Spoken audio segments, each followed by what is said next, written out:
Hi, good morning and hello, everyone. Welcome to our presentation. We are excited to have you here, and I am super excited and pumped to have Perrin Deportes on our podcast and our webinar today, and for a lot of reasons. One is that I think, as many of you know, there is a ton of content that is out there with regard to how to buy a practice, how to prepare yourself for practice ownership, how to find a location, how to lease a space. There's a lot of content for young doctors who are, let's say, 10 years out looking to do their own practice, which is very exciting. I built an entire career off of helping young doctors or young in their careers get into practice ownership. What we hear, though, whenever I'm speaking on these kinds of topics nationwide, is how come there's not really good material for me as a seller? Right? How come there's not material that is going to help me prepare to sell my practice, whether I'm selling to a private person, whether I'm selling to a group or a DSO, or I'm just closing my doors, which I hope none of you ever do. but that's why we're doing this seminar. I'm super excited to be here with you. And Perrin, thank you for being here and making time to do this with us. Yeah, Ali, it's my pleasure. We had a good time on the last one we did together, and I think we're going to dive into a lot of practical stuff for people. Your word of prepare or preparation is really the right one, and I think there's a ton of meat in the next. I don't know how many slides we have over the course of the next 60 minutes to get people's wheels turning. So this ought to be a lot of fun, and I think it'll be very, very informative. Thanks for having me on. Of course, absolutely. So let's talk a little bit about the next steps, which is really the psychology of why all of you are listening today. And we've had a lot of people register for this, so we're excited to have you on. And for those of you who are going to hear this, not live, but you're going to get a recording of it, feel free to ask us questions and email us. At the end, all of our contact information will be there. But one of the reasons that I think you're here is because you're starting to think about retiring and you're thinking about transitioning. And that doesn't always mean that you want to stop work. It just means you want to transition to the next phase of your life. And, I was talking to a doctor just this morning who said, I love dentistry. I love, being with patients. I love all of that. What I don't love is the administrative side. I don't love the HR side, right? I don't love, and who could, I don't love all of those aspects of it that come with running an operation, but I love the dental side. And so she wanted us to talk to her about, selling to a group because she wanted to retire in 5 to 7 years. And when I say retire, I mean like actually stop working. And so that's a perfect time frame.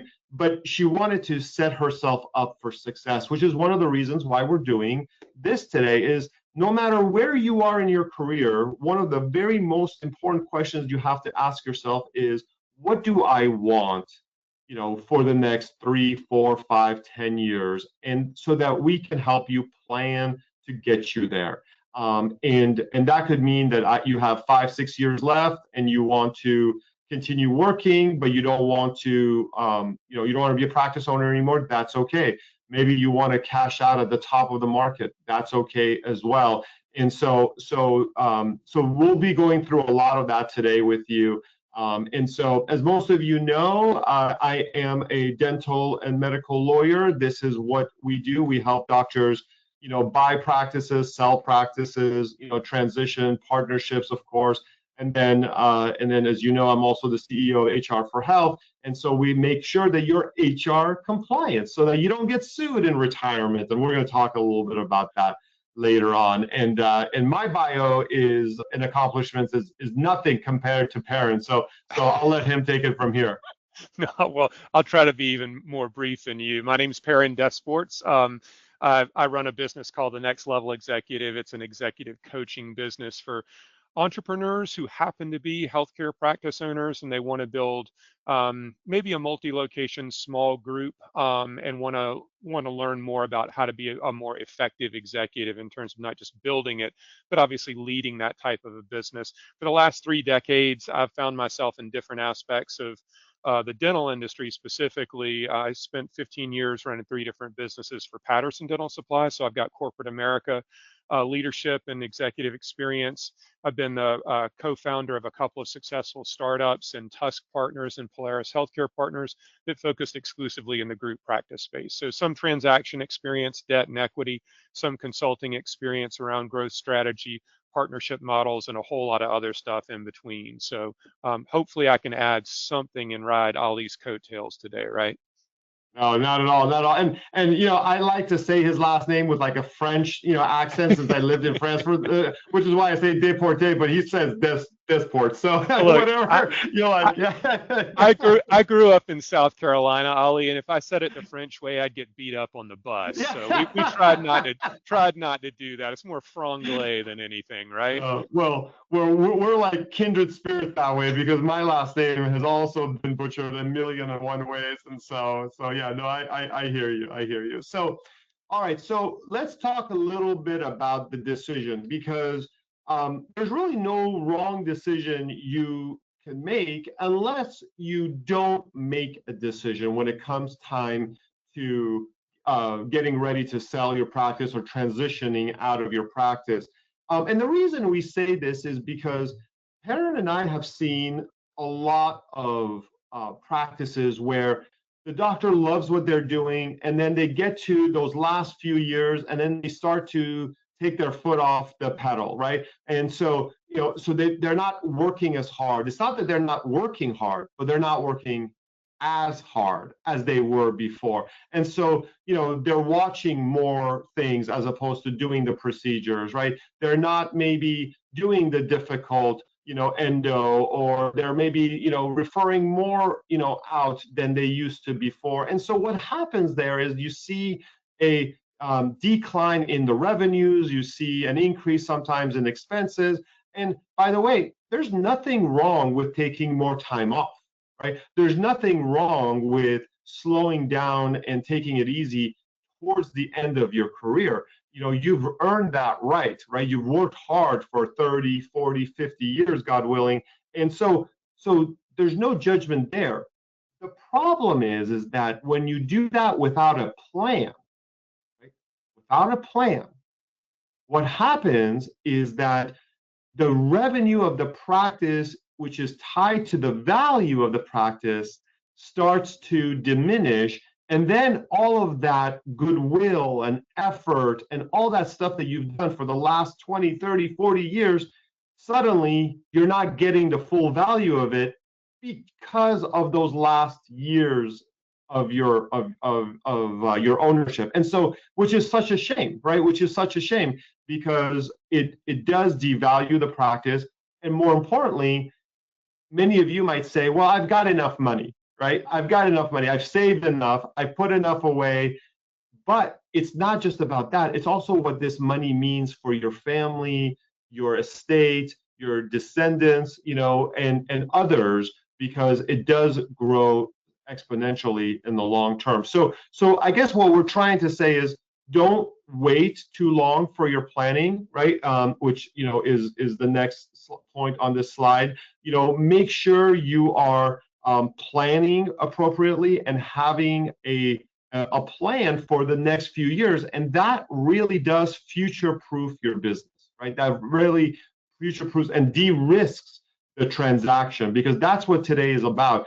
Perrin's going to talk about, how to increase the value and how to prepare yourself. I'm going to be talking a lot about how to de-risk your practice, which is what's so important.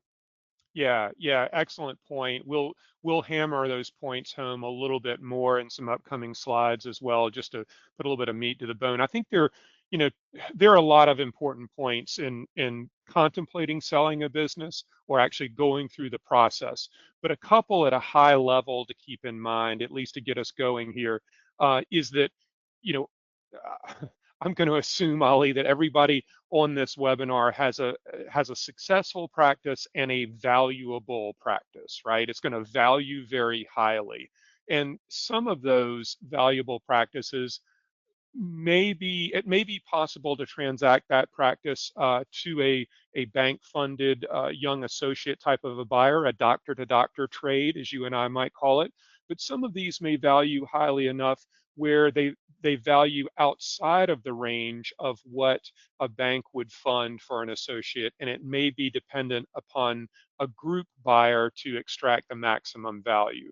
So we have to be thinking about this even before we start the process. If that's the case, and it does value very highly, and it is a group buyer, then the transaction more than likely will not be an all cash transaction. There will be Mm-hmm. some amount in cash. There may be some amount in an earnout over a couple of years, and there may be some amount in what's known as an equity roll. And we'll get into some of this in a little bit more detail as well. But if the transaction is not 100% cash, then the critical point to remember is that the structure of the transaction probably is going to matter more than the top line sell price. And the structure is different for every seller because we all might have different risk tolerances and we might all have different desires around post-sale work commitments and a lot of other stuff like that. All right, so now we start introducing a lot of variables into the equation, but one phrase to remember is structure beats price. The old adage in the world of M&A is you name the price, I get to determine the structure if I'm the buyer. And that ought to tell you which is more important. So every transaction is made up of really two key components, and it's cash flow and risk. After all, that's what any buyer is buying. So how certain are the future cash flows of the business that you've built?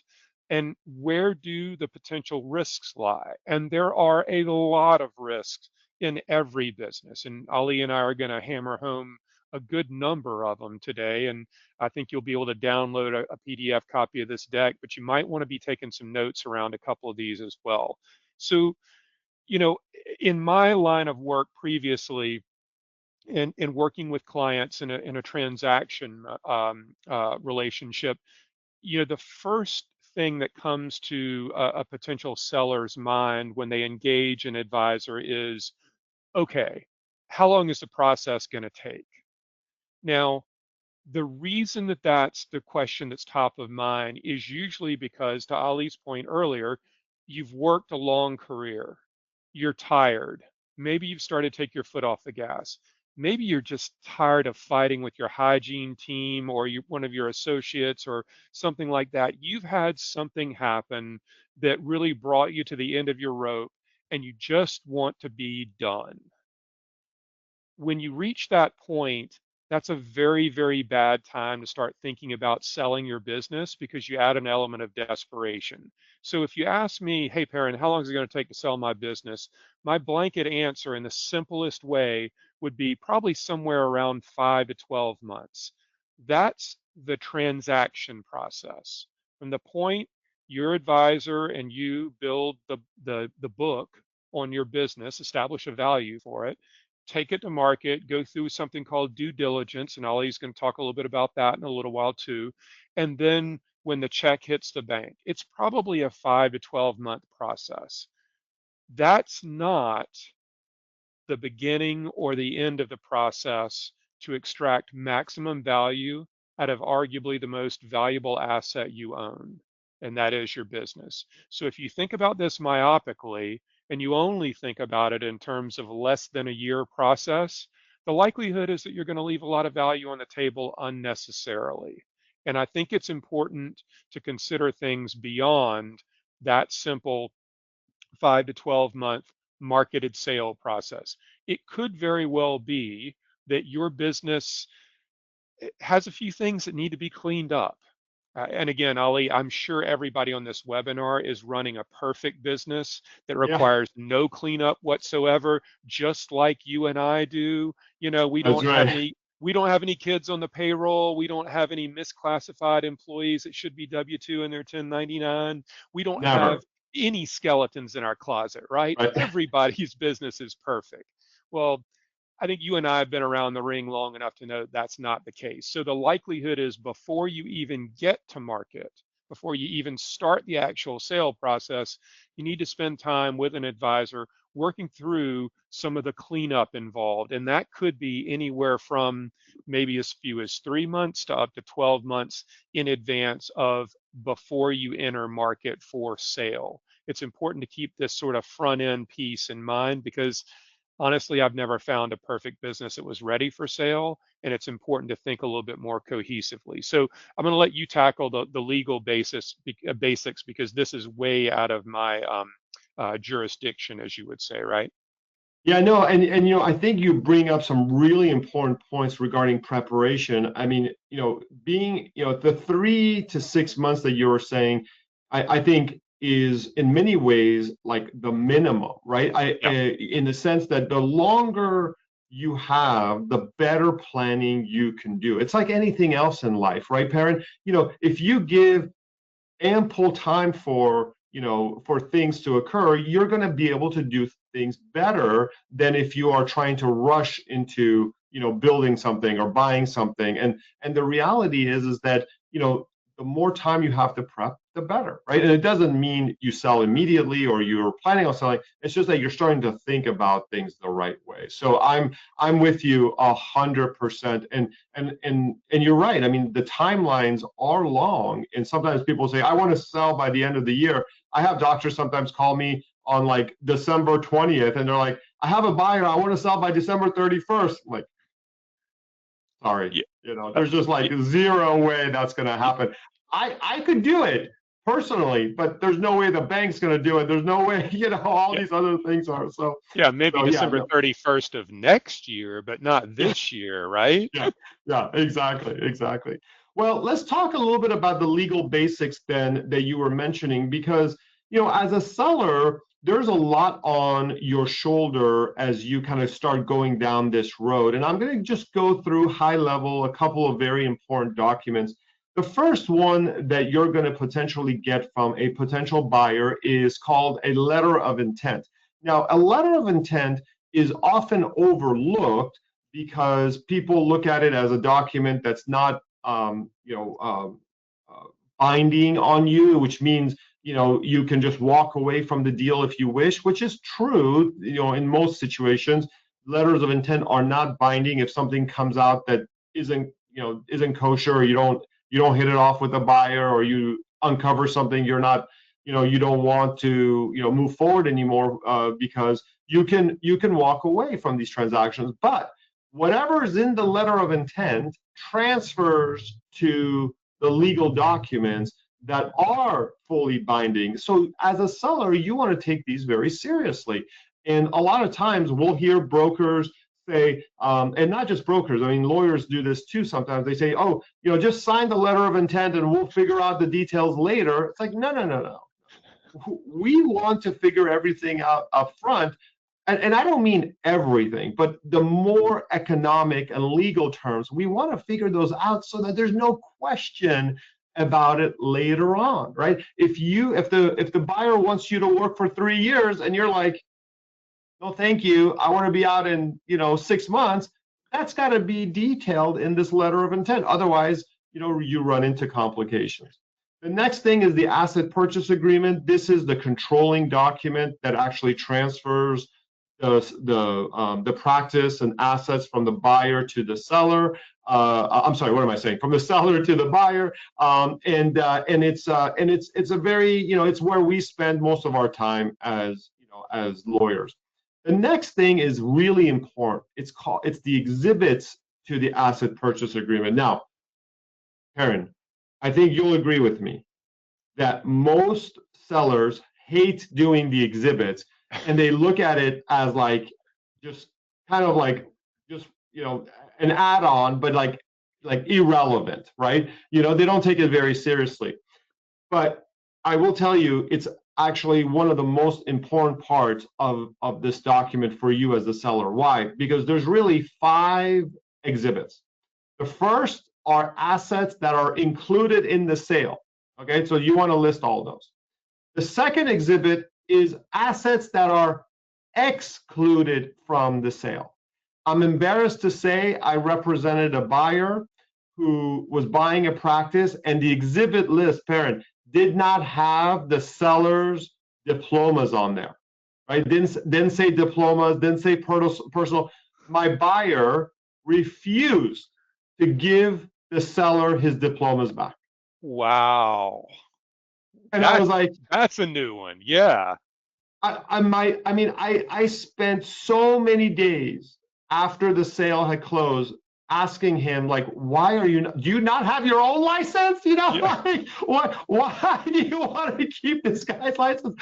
And you know, but it wasn't listened. He's like, look, it's part of the office, it's part of the goodwill, and so on and so forth. Anyways, after basically 2 months, he was willing to give those diplomas back to the seller.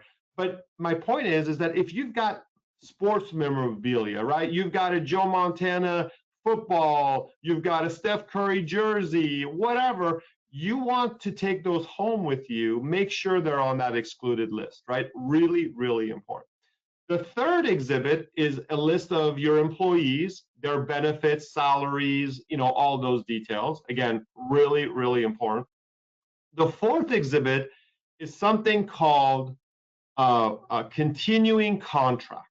Okay, continuing contracts. These are contracts that you as a business owner have signed that continue with the practice after you sell it, right? So what are some of them? Marketing contracts, HR for health, you know, payroll, you know, anything that you're in contract with.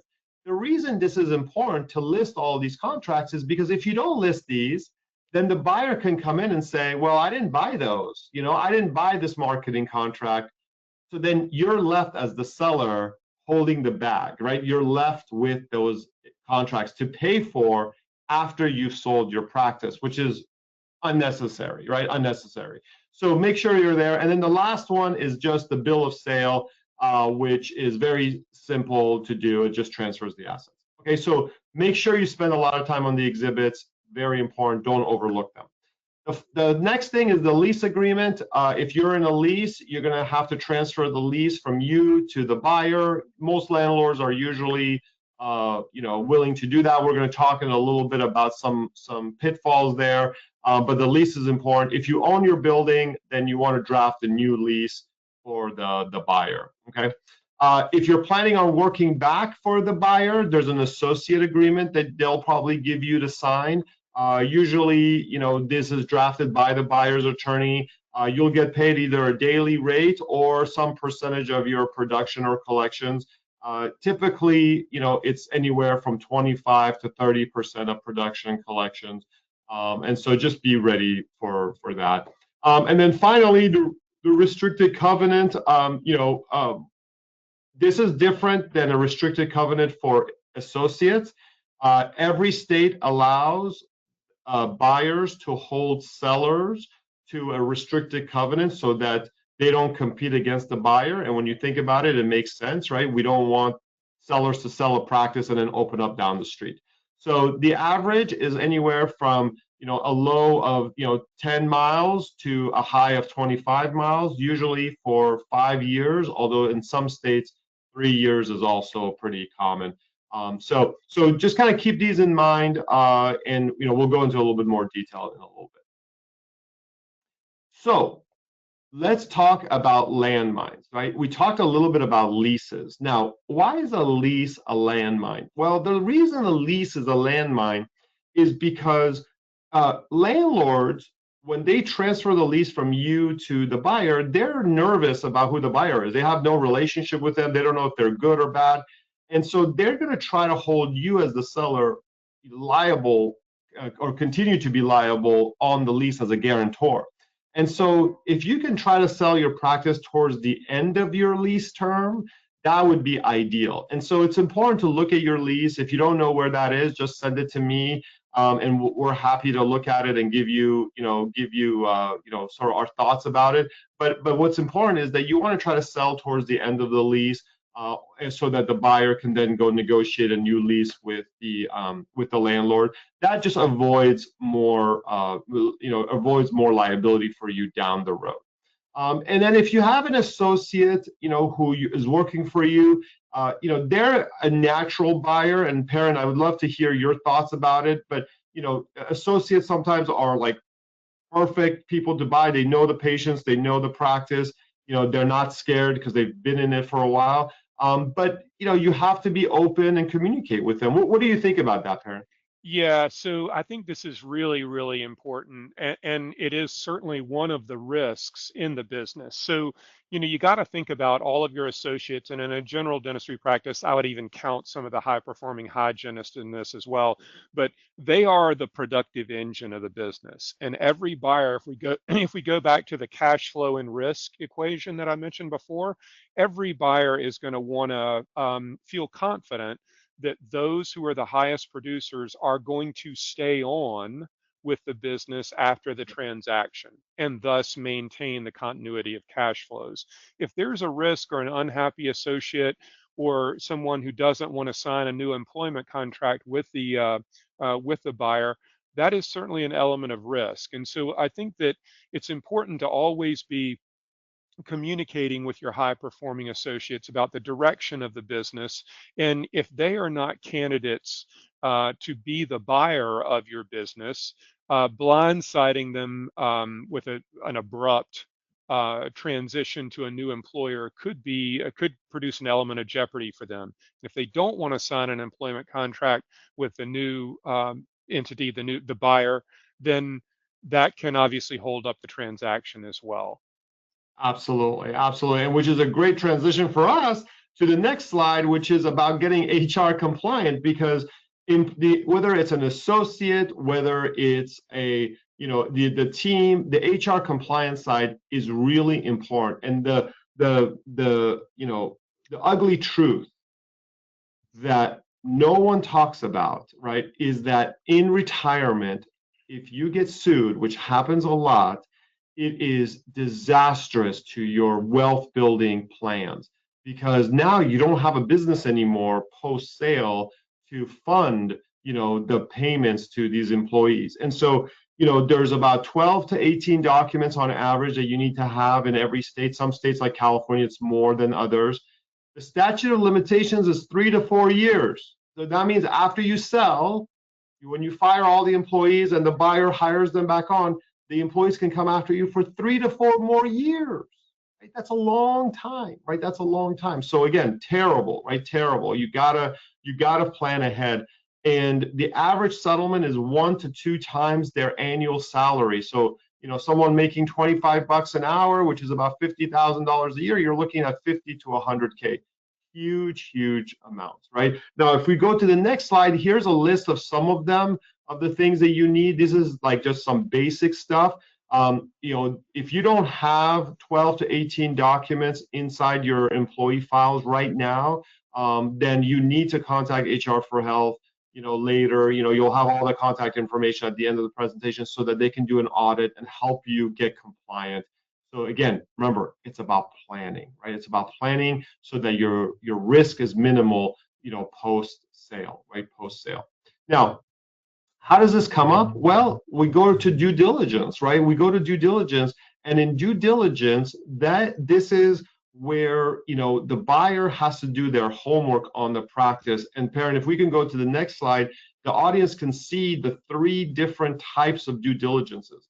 So the first one is financial, right? This is where a CPA and a bank will go into the details of the practice, looking at the financials, the EBITDA. They'll do those calculations.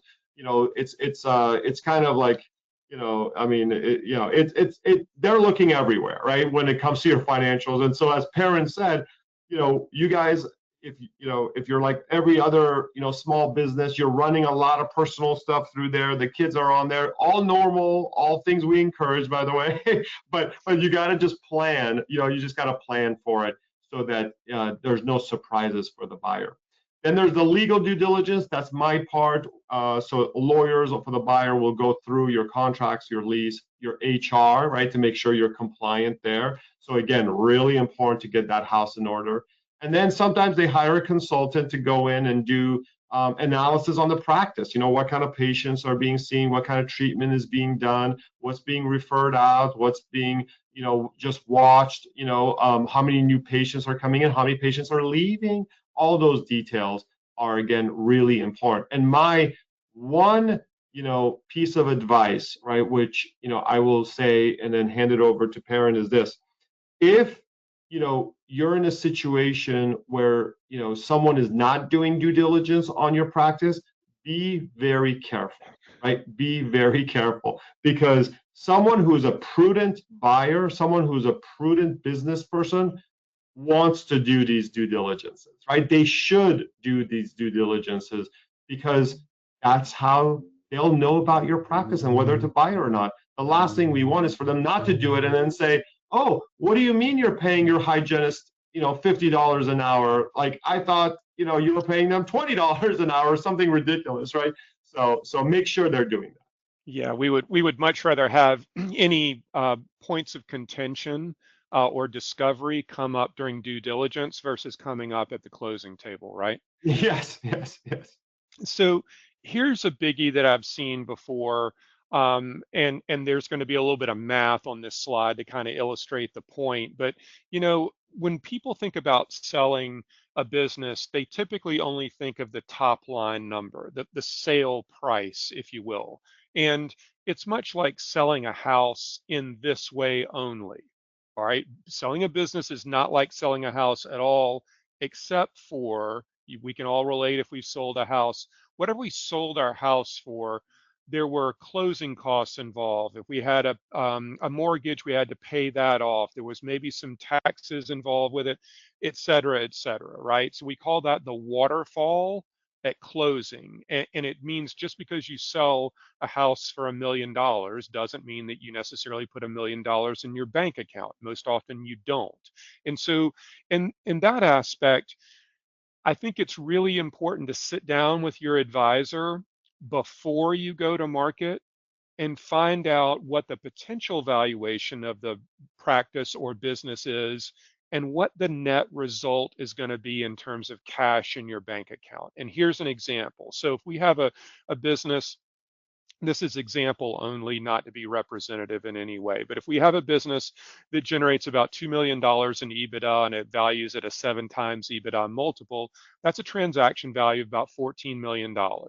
As I said before, transactions of highly valuable businesses, especially when it's a group buyer, are going to have some type of a split between cash up front and an equity roll into the parent company. And in this representation, I'm showing 60% cash up front, or about $8.4 million, and about 40% of an equity roll into the parent company. Then you've got some amount of closing costs as it relates to taxes, paying off any debt on the business, and any third-party fees like your advisor, your attorney, your accountant, or anyone else. And then you have the net deposit into your bank account. So here's what typically happens. If we run these numbers before we're ready to go to market, and I say, Ali, I think that your $2 million EBITDA business is going to value at about $14 million. Here's a rough waterfall of the way that may play out based on what you've told me about the desire to roll equity. Probably net proceeds into your bank account going to be around $1.5 million. Well, right there on a $14 million sale, the fact that you put about $1.5 million in your bank account, you're probably left scratching your head thinking, wow, I thought there'd be more than that. Now, it doesn't necessarily mean that it's wrong. Maybe the structure of the transaction, you want more in cash now than equity, or maybe now's not the right time to take your business to market. If you want to put more net cash in the bank, then maybe we need to double down for another year or two and reinvest some money in the business for growth purposes. And in the example on the right-hand side, after some period of time, we may go back and try to focus on operations, maybe acquire another practice or two, try to drive more EBITDA into the business to get it to value more highly. And in this example, maybe we take it from about $2 million to $3 million in EBITDA. Maybe there's a turn higher in valuation. So this $3 million EBITDA business values at an 8 times multiple or $24 million. Same cash to equity structure, probably had to take on a little bit more debt to get it there. But the net result is that we put more than twice that much in terms of cash proceeds in our bank account. And we still have an equity position in the parent company. So this is important because sometimes the point that people realize the net cash result is at the closing table. And it can lead to a lot of disillusionment and the feeling that, wow, this was an unfulfilled a process, or that the business didn't value as highly, or that, God forbid, you got something wrong. And I think Mhm. running some preliminary numbers before you get to market should help govern the expectations that you have around outcomes. And it may indicate that you need to double down on operations and drive the business to a little bit higher value. If that's the case, if we go back to our timeline around how long will it take me to sell my business, this might even be 9 to 18 to 24 months in advance of going to market, along with the cleanup process that we mentioned before. And these are all things that might have to happen before you're ready to go to market versus just reaching the end of your rope and saying, I got to go now. I'm fed up with owning the business.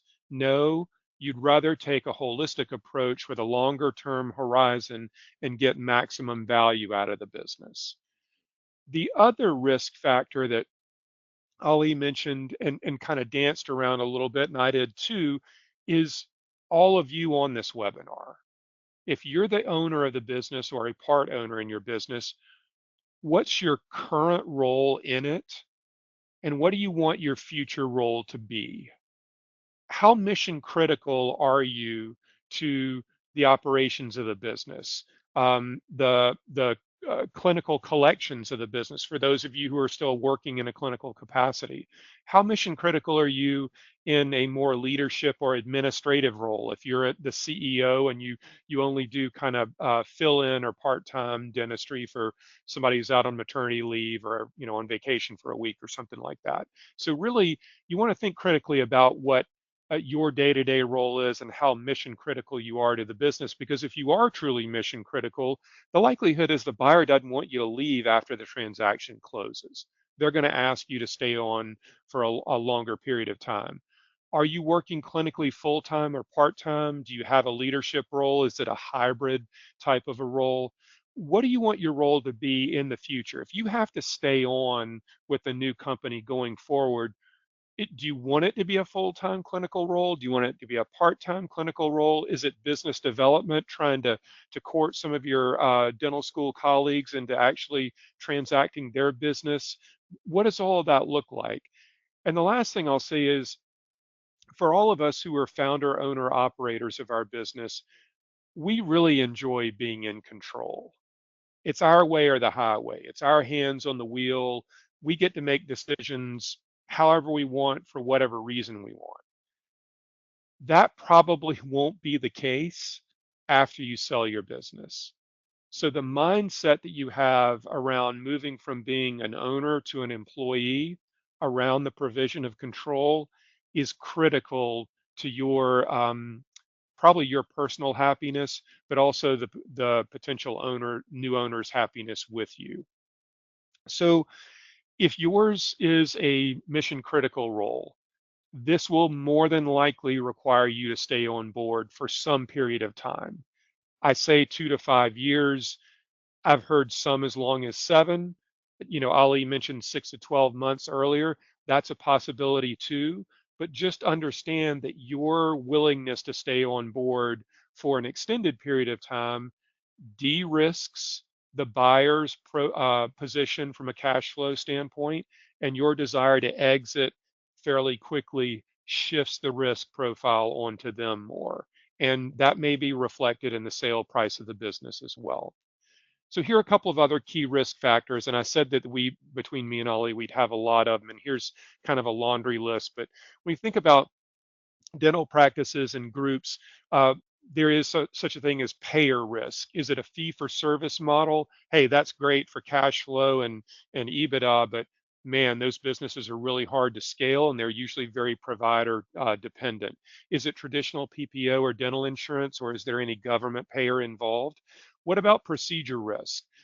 I love, general dentists that can do all kinds of complicated procedures, or, exotic procedures or technique specific procedures. But just understand that a buyer may look at that from a risk profile that, hey, if you get struck by lightning, hit by a bus, have a health scare or whatever else, the likelihood of them being able to replicate those procedures in an average associate goes down a lot. And that shifts the risk profile onto their shoulders.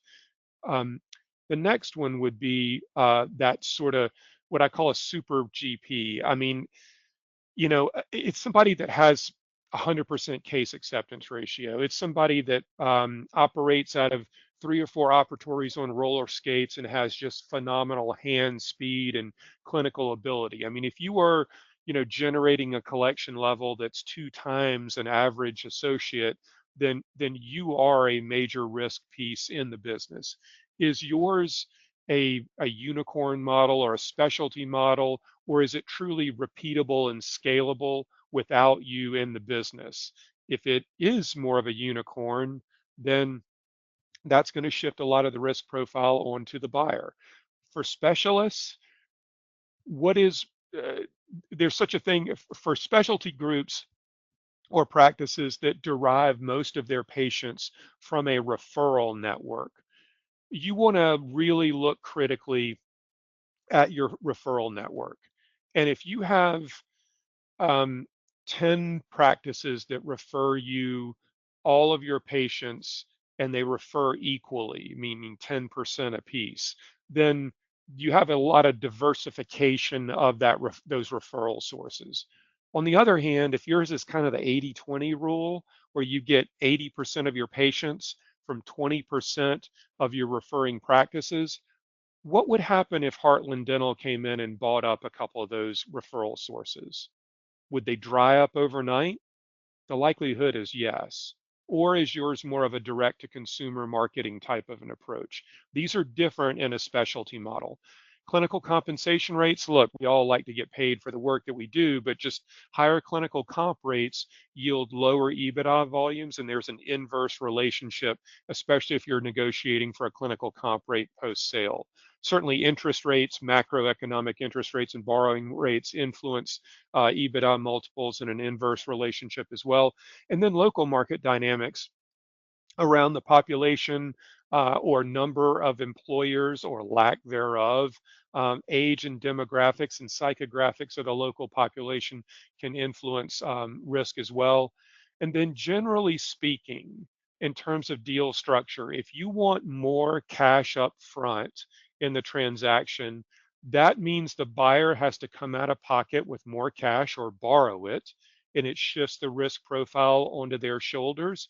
So usually it results in a slightly lower EBITDA multiple in terms of valuation. On the other hand, if you want more equity instead of cash up front, then that de-risks the buyer's position slightly, and it could result in a slightly higher EBITDA multiple.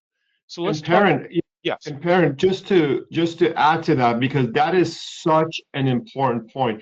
And the decision usually comes down to who the buyer is, right? Who the buyer is, because you have to remember that not all buyers are created equal, right? And in the last 3 years, we've seen some huge implosions of groups and buyers where they said they had backing and then they didn't, or their management structure wasn't as strong as they claimed, or there's been a lot of crazy things that have happened. And so part of this in the decision of do I take more cash is you might be saying, okay, I'm not trusting of the buyer as much, right? And whereas if you're taking more equity, then you're saying, you know what, I trust their vision, I trust what they're doing. And you may not say that verbally, but that's what you'd be thinking. But that's why it's important to work with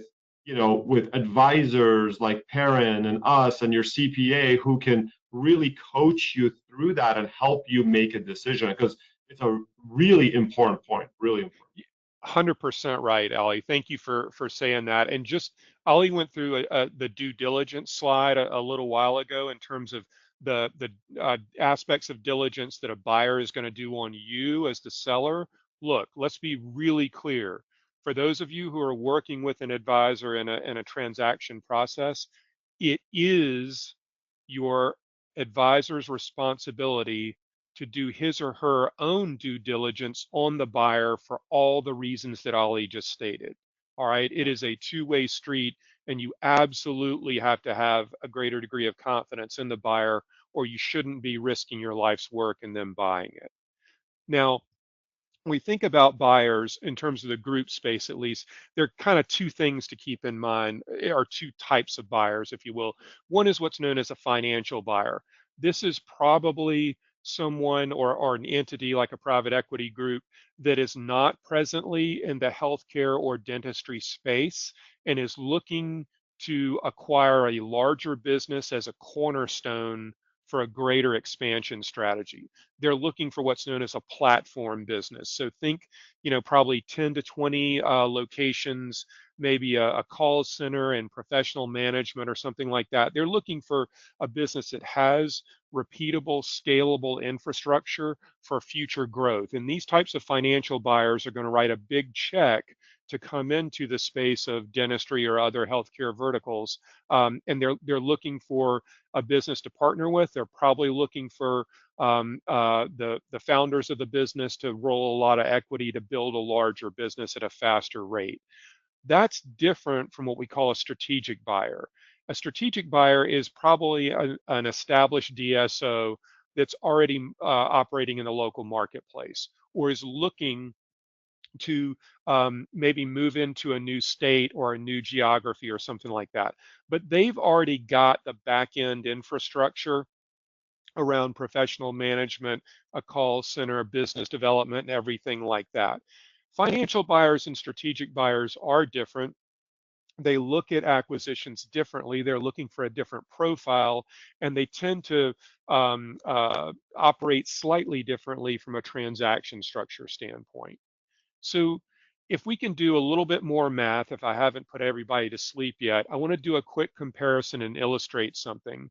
And this is taking the same business that has about $3 million in EBITDA and doing a quick compare and contrast over what deal structure might look like. All right, this is not intended to be representative of anything. It's simply a mathematical representation of how we think about taking a business, how we should collectively think about, meaning you and the audience, think about taking your highly valuable business to market and how to start thinking about the potential buyer like Ali was talking about. So on the left-hand side, this $3 million EBITDA business values at about 7.75 on a valuation multiple. And the transaction structure is 80% in cash, 20% in equity. Again, more cash up front has a greater degree of security for you, but it also shifts some of the risk onto the shoulders of the buyer, and in theory, at least, might be a slightly lower valuation multiple. That obviously in this situation, you're going to roll about $4.5 million worth of equity into the parent company. Now, when we wash through all the closing costs, end up with a net cash deposit in your bank account about $6.5 million. All right. That's a little bit different than the transaction structure on the right-hand side, which is slightly higher, 8.25 in terms of evaluation multiple. And the reason for that is possibly because you want less cash up front, 60%, and you're going to roll more equity into the parent company. It stands to reason that we're rolling more equity here and we're putting less cash proceeds into our bank account on the first sale of the business. Well, why would we want to do that? And why does the cash to equity equation really matter to us? Well, it matters to us as sellers based on a number of things. One is, our risk tolerance, right? Just like we might buy a lot of Bitcoin and it goes up and down. Well, that's okay if you're not married, don't have kids, and don't have a lot of debt. But if you're 54 like I am, I'm not day trading in Bitcoin. All right. I'm looking for more safe, secure assets as I'm doing my financial planning. So some of this could be your age. Some of it could be your risk tolerance. Some of it could be the longevity that you think you have ahead of you on what you want to what you want to do in terms of a work career next. And if you're late stage career, you're probably looking for more security, cash up front, and a less long-term work commitment, which is probably reflected in the box on the left.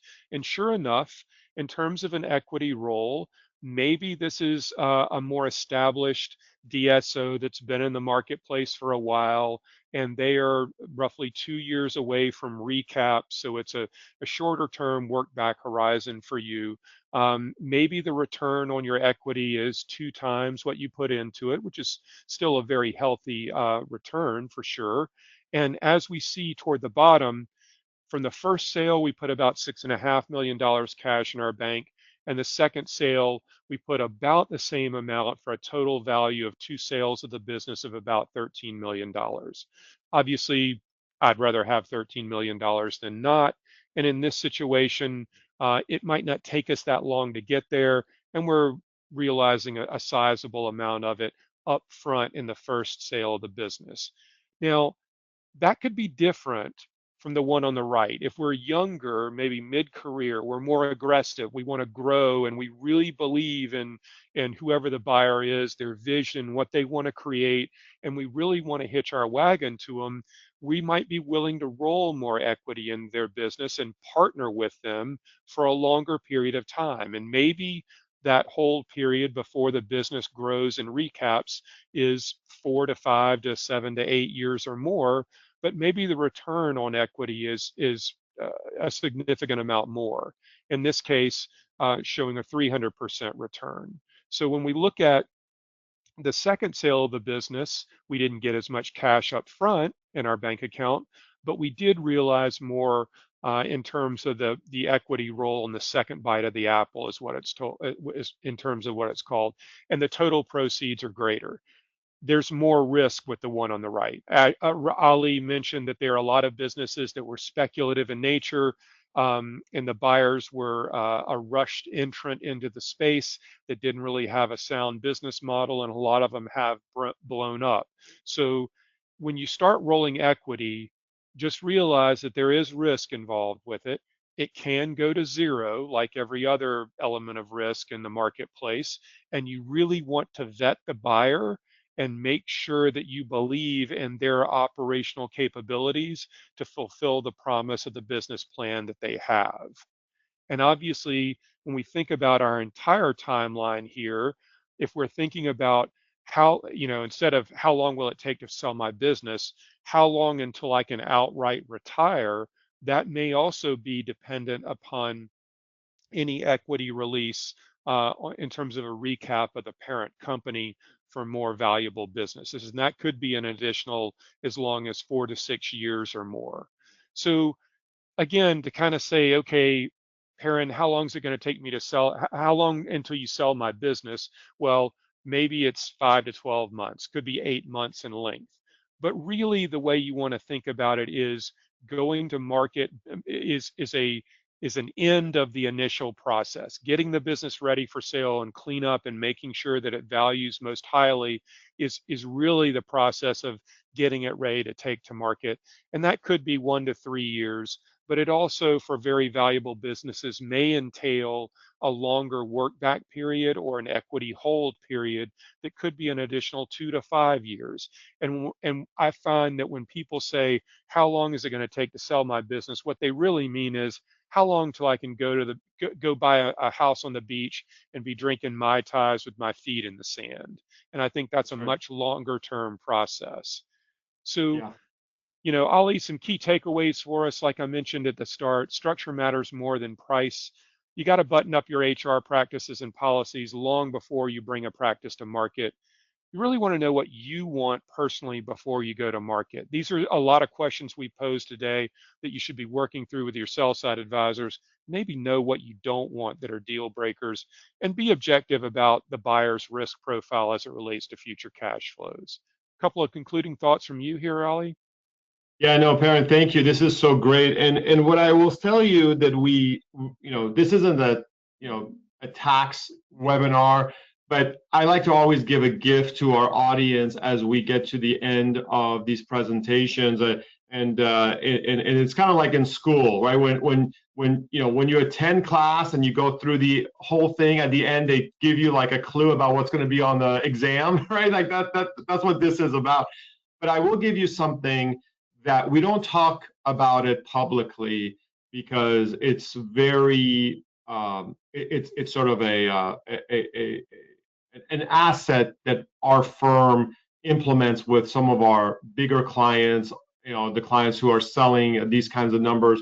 There's an entire strategy that we can help you put in place that, if with enough time, and I don't mean 10 years, I mean just even a year might be sufficient, where we can eliminate or get close to eliminating all of your federal tax on a potential sale to a buyer, and it works really wonderfully. I have my master's in tax, and so it's something that we absolutely put in place. And again, we don't talk about it publicly, but if anyone's listening and you have time and you want to do some planning and you want to try to eliminate your federal tax on any kind of transaction that you do, give us a call and I can walk you through it. Because as Perrin mentioned so beautifully, it's about the structure more than it is about the price. And so we at HR for Health can definitely help you prep for a sale. Our goal is to make sure that you're keeping as much as you get, with the structures that Perrin was mentioning, so that you don't lose it in litigation or unnecessary attorney costs because of employee disputes and other things. And so if you'd like us to help you and you want to kind of go through our audit, which is complimentary, and we go through it and we make sure that you know what you don't have, and then we'll help you kind of get the things that you need to have in place. Go ahead and scan that QR code, and you can reach out to our team, or our team will reach out to you and kind of go from there. And so it's a really wonderful thing. And if anybody's interested in some of the things that I just was talking about in terms of risk minimization, just email that link, the hello at HR for Help, or email me personally at Ali at HR for Health, or my initials AO at HR for Health, and I'll get back to you. Yeah, and I'll throw up my contact information there as well. If you want to learn more about what all I do at the Next Level Executive, it's really more around leadership development and becoming a more effective executive. I don't really work as much in the transaction space anymore, but obviously have an intense familiarity with it. And if yours is a business that you feel like either needs improving, or if you're, if you've got a successful solo practice and you're contemplating bringing in partners, adding additional locations, and you really don't want to make the same mistakes that seemingly everybody else has made, then the Next Level Executive program itself is about a year-long, 4-quarter type of a program where I cover all the fundamentals of not just growth and execution, but also really fundamentals of leadership, because obviously going from one location to multiple locations, your role is going to change. You're changing from being a clinician who owns a practice into an entrepreneur who owns a business, and those, Ali, I'm sure you'll concur, are not the same thing, right, my friend? No, definitely not. No, definitely not. They're very different. And with that in mind, I do, encourage everyone to get in touch with Perrin and talk to him and about his leadership course. It's really a wonderful, wonderful tool that you can put in your toolbox as you plan to grow. And of course, you can see me and you can see Perrin and you can see some really incredible people, including learn from the experts on the tax minimization strategy and the marketing strategies at our leadership conference that we have in Salt Lake City that's coming up. If you go to dentalleadershipsummit.com.